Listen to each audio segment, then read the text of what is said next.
Will the authority of the masters be weakened by instruction of this sort? No, it'll be strengthened. And we believe that their authority can be strengthened and supported in this way only. For the duty of the obedience will never be felt and performed to the extent that we desire it unless we can bottom it on religious principle. Again, have we not heard individual planters say that some of their best servants are those who profess religion and appear to have the root of the matter in them? Profess religion explicitly means profess the tenets of Christianity. When spiritual colonization is complete, ladies and gentlemen, one submits to the master's power and control as if it is divine. Let me clear my throat.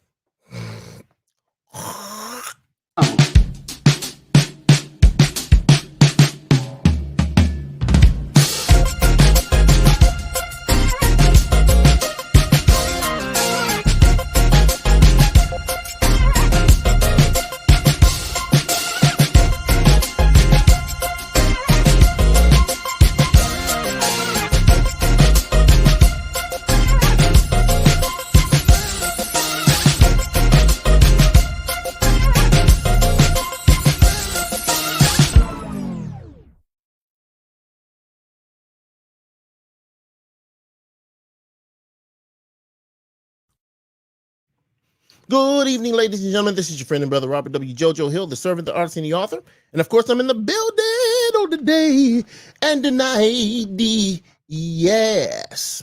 All right, man. This guy, Mike Todd, is the pastor out of Tulsa. Everybody's been sending and talking about. I've gotten this thing ever since Sunday. All right, I'm going to give you guys my commentary. I'm going to talk about it for just a few minutes. But for those that have absolutely no idea what in the ham and cheese we're talking about, I'm going to show you what in the ham and cheese we're talking about. There's a guy. Let's see here. Let's go ahead and pull this thing up. Let's share this real quick. Let me let you guys see what the ham and crap we're talking about before we get started. Here you go. Here's a guy right here. And this is what in the ham and cheese happened.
Just bought in crazy faith. I just bought my dream car. And now you're going to ask me to sell it back and ride in the hoopty again? Yeah, because the vision I'm about to give you, it might get nasty.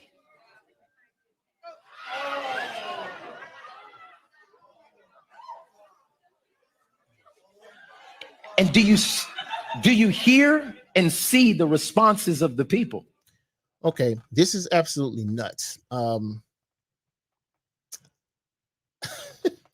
This is absolutely insane. Okay, let's deal with this, folks. I may go back and just kind of pop it again, just for the people that didn't see it. Maybe we'll pop it again. I think we're having a sound issue or something. But the part you can see that this guy is clearly spitting in his hand, doing all this foolishness. Now, Let me make this position from the gate. Whatever the ham and crap that this guy decides to do, I don't really even care. This is not even the point. The point of him spitting in his hand is irrelevant. The point of him wiping the spit on this guy's face, people do whatever the crap they want. I'm going to speak about this from a different perspective. The perspective of thought and the idea where the issue arises is that we're dealing with a system of belief that has completely skewed logic and reasoning. Now, no man would allow another man to spit and hock into his face like this in a scenario. The concept of what religion has done to the mind, particularly so-called religion as we understand it, so-called Christianity, is a completely flawed system as we understand it. And a lot of people are not going to agree with this, and I understand. I'm not trying to make anybody agree with me or do anything that I freaking say. Do whatever you want, make up your own freaking mind, do whatever you want. But it's not logical. A man's logic and reason would not permit him to let another man spit in his face and put hock and snot spit on his freaking face in any scenario.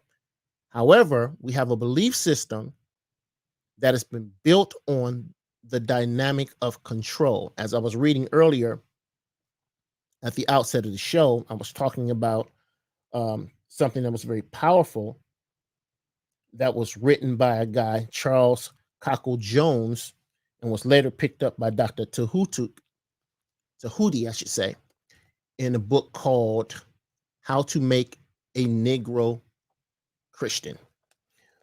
One of the things that's that has to be taken into account, ladies and gentlemen, is that there is a system of belief. And if you have a system of belief that's been built on the concept of control, then it makes sense why someone would allow this type of behavior. Now, I've seen the guy, he's apologized. He's come back and said, hey, I made a mistake. I shouldn't have done that. That was disgusting. Agreed. Got it. No issue. Still not my dance. The issue that we're having, folks, is that we have a system that permits the thinking of this to be passable.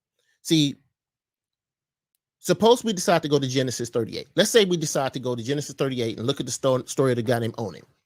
Now, Onan was the dude that was supposed to bang his brother's wife to give her a kid. You remember? Now, the scripture says, the so-called scripture says in Genesis, that this guy pulls out after going into this woman and he spills the seed on the ground. Remember that? And there were some people that said, it said that it's scriptures that suggest it's better to leave your seed in the belly of a whore than to spill the seed on the ground, which I didn't find any scriptures to support that in the so-called scriptures, in the so-called Bible. But what we do have here is a dude that did shoot his freaking wad, according to that book, on the ground. Now, suppose this guy or some other person decides, hey, I'm going to do an example this week. I'm bring a loose whore on the stage and I'm a banger on the freaking stage. And this time I'm going to pull out and shoot the freaking seed on the stage as an example. Here's the issue that I've had. I watched how people over the course of the last several days have found consistent concessions with the behavior. Now, whatever this guy did, he said he was sorry. I don't have no problem with this guy whatsoever.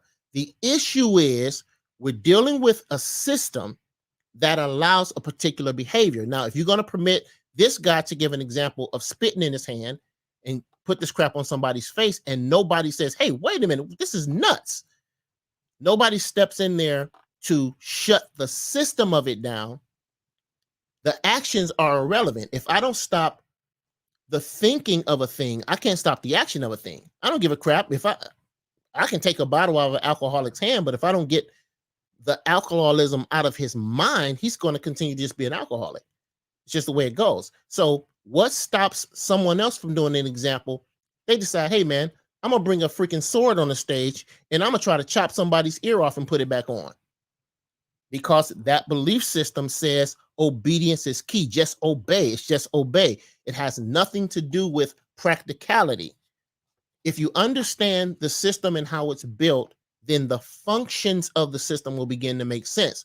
We're not even dealing with, we won't even address it. We won't even acknowledge the fact that we could potentially have a system that's flawed. Of course it's flawed. So these kind of things that this guy does, or any person like this does, is going to be somehow justified. I've watched pastors, so-called bishops, so-called preachers who have justified, well, hey man, everybody makes mistakes. Again, the mistake is not the issue. We're talking about a system that will permit these types of behaviors. If this guy thought that it was going to be a drastic consequence to even trying that, he wouldn't have done it. So what we have to look at is the flaw of the system. We have to look at the flaw or the potential flaw of the system. We won't even address it.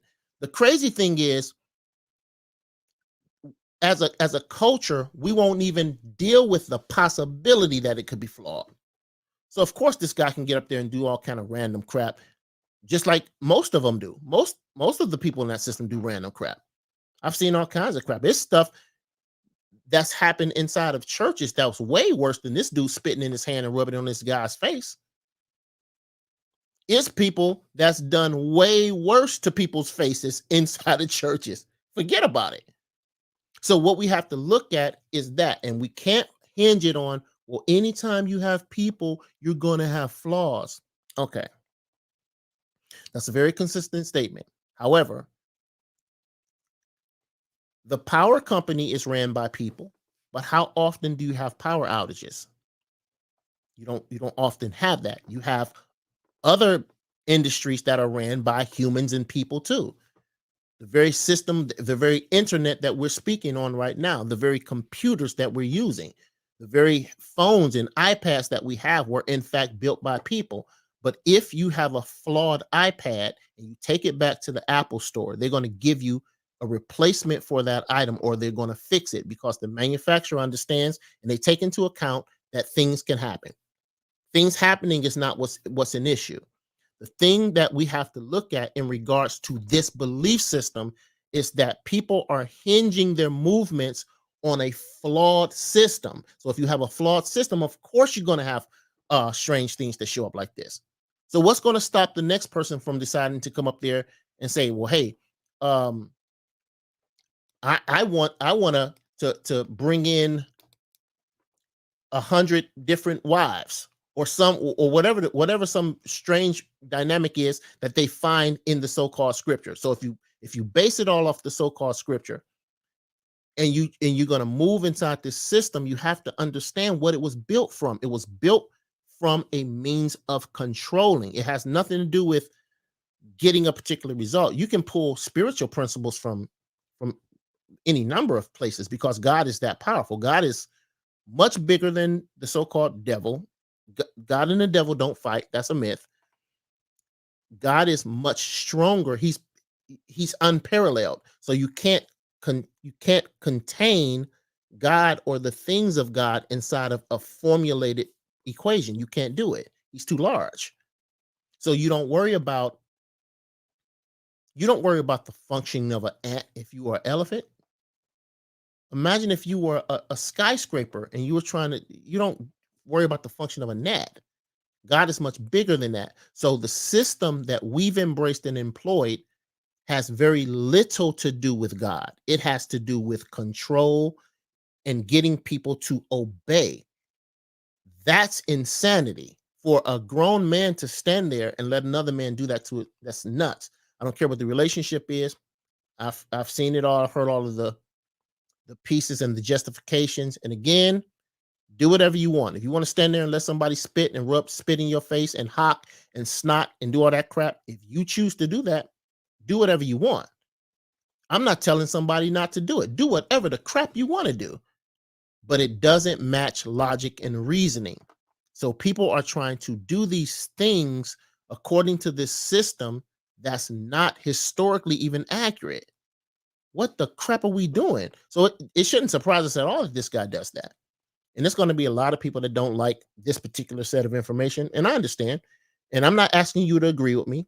I'm just saying the largest muscle that God put in us was our brains and our minds. And we are taught to not think. Instead of thinking, we're taught to not think, just obey. Just obey. Stand up here and let me spit in your face. Yeah, no problem. Just obey. And you know what the people in the church system did when they saw this? Oh, well, he's a nice guy. I don't think he meant it. They found every way to justify it. Now, his action of spitting in this guy's face is really not the issue. People do whatever they want. The issue is the system that these people are functioning in that permits it in any capacity. You know, there's people that would say, if you are a young woman and you have burning desires, in other words, you hide in your pants and you want to get banged, there are people that are in the church arenas that have told these women, come to my office, make an appointment, and we'll take care of your physical needs for you because two clean sheets can't dirty one another. There are people who bang the crap out of parishioners in the name of shepherding them. But nobody thinks that any of this stuff is off.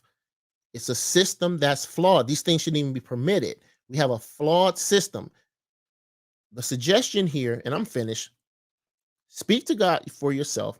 Find out what you should and should not accept. Stop just walking blindly into these scenarios. This is why our people are consistently destroyed. We're at the bottom of the bottom of the bottom because we have no connection with knowledge. We're not even seeking knowledge. We're just doing whatever someone tells you. That's insanity. God didn't give you a brain just for you to not think. He gave you a brain so you would think. So we're talking about scenarios. We're talking about things that were allegorical in the so-called scripture, but we are using these things as if they are actual dynamics. That's why you have somebody to stand there and spit in their hand to try to give somebody some kind of example. I understand, having illustrative dynamics when you speak. I'm a speaker. I fully understand that. But you don't jam your finger up somebody's behind to prove that it's a smell. What the crap are you doing? No, that's nuts. And the person that would allow it is also functioning inside of that same area of delusion. You have to be, because it's not rational. It's not reasonable. It's not rational. It's not reasonable. Now, and again, I have nothing against the Michael Todd guy, Mike Todd, whatever the crap his name is, nothing against him. He believes and he functions inside of a system as he was instructed. He's doing exactly what that system suggests. Do random crap, and the people will ultimately defend it. This is the amazing thing about that system. As nuts as these things can be, here's what's fascinating about it. We were so colonized in regards to this thinking. They knew those that gave us this belief system and forced this randomness on us, they understood once we get it inside of the mind of these people, we will no longer even have to govern it. They will govern themselves. I watched people over the past few days who had every exit available to justify and excuse this behavior. I'm not talking about the guy. I'm talking about the mentality that gave it a pass. Everybody. I mean, it was amazing to even look at it. So of course, the guy comes on, he says, "I'm sorry." And what do we do? Oh, well, yes, well, yeah, because everybody makes mistakes. I get it. But I haven't made a mistake of spitting in my hand and rubbing it on a grown man's face. I haven't made that mistake. So what we have to look at a little closer here, we have to look and examine what causes and allows and permits the mindset of people to accept these random movements. It's got to be something that's going on. But the system has been built like that for centuries. So what we're functioning in, what we're dealing with is something that's much, much, much greater than our current context here. It's much greater. Now, if you decide to go and let somebody spit in your face, please, by all means, go ahead. It's going to be people tonight. They'll do some stuff that'll allow people to do all kind of crap in their face. Go ahead. What the heck do I care? Not affecting me. My face ain't getting spit in. Like I read something that was very, very true. Somebody wrote on the post that I saw earlier yesterday. It says, "Did your face get spit in?" Well, if it didn't, then there's that. And I said, okay, that's a lot of truth to that. But we're not talking about that. That's an isolated event. We're talking about a systematic process that teaches people to just randomly do and randomly obey. We have to look at that. That's a flawed system. That system is broken. You don't agree with it? Hey, man, that's not my freaking problem. You can do whatever you want. Let people spit in your face. Let people knock you down and punch you in the face. Do all kind of crap. That has absolutely nothing to do with me. If you decide to do that, that's on you. That's my time. This is your friend and brother Robert W. JoJo Hill, serving the artist and the author. You guys be encouraged, be empowered. Most of all, guys, be enlightened. Don't let nobody spit in your face. I'm out.